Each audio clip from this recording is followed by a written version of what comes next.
So I play Omar, who's a Syrian musician who comes over to the UK in pursuit of a career and a better life after the Syrian civil war broke out, leaving behind his family.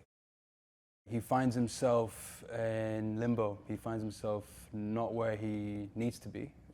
He finds himself in an unknown island in Scotland, waiting to see if he can claim asylum. And that's where we see him at the start of the film. He keeps his cards close to his chest. He doesn't reveal too much, constantly bubbling at the surface, always contained. And I wouldn't say he's quiet, it's just that he doesn't like to reveal too much, partly because of what he's been through and what his family have been through. It takes him a while to trust people and to find, seek refuge in those who are actually in the same situation as him, which is quite a sensible thing, I think, when you're in a new place and you didn't expect to be where you ended up. You kind of need to suss out where you are before you start telling your life story to everyone. He's quite a sentimental character as well. You see him throughout the movie carrying the oud, which was passed on by his grandfather, who was a well-known musician in Syria. And it kind of symbolizes to him not only family, but also his background, what he represents, and what music means to him. So yeah, he's definitely a sentimental character, I'd say.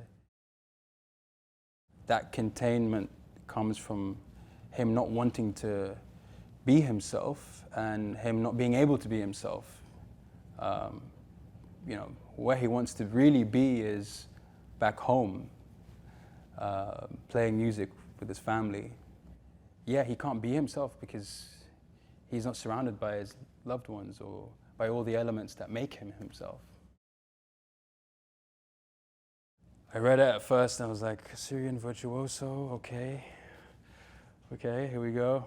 And I read it, and genuinely, it's the first time in a long time that I've cried and laughed at a script, that I felt that someone has really found the perfect balance in talking about a very serious topic, but in a light-hearted way, without kind of losing focus of the real issue, but also not boring the audience with serious topics and making them feel sorry for the characters constantly.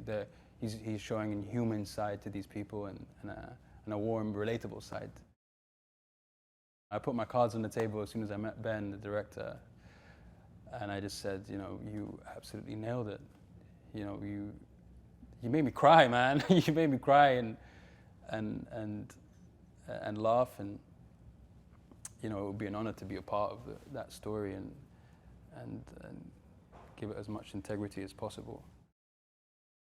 I didn't want to just read the script and then give my impression of something. I wanted to make sure that we met real life refugees and people who've been through a similar journey across the Mediterranean, and also glean from them what it's like, to be in that state of limbo, to find yourself moving from place to place and not knowing how long you're going to be in that camp or that city.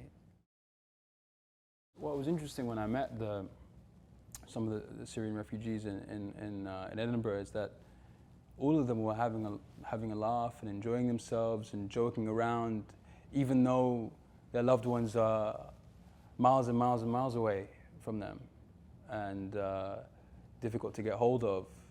They still had time to joke around, and that was an important observation to pick up on, that people who do suffer or go through difficult times, they still put on a brave face, and they still,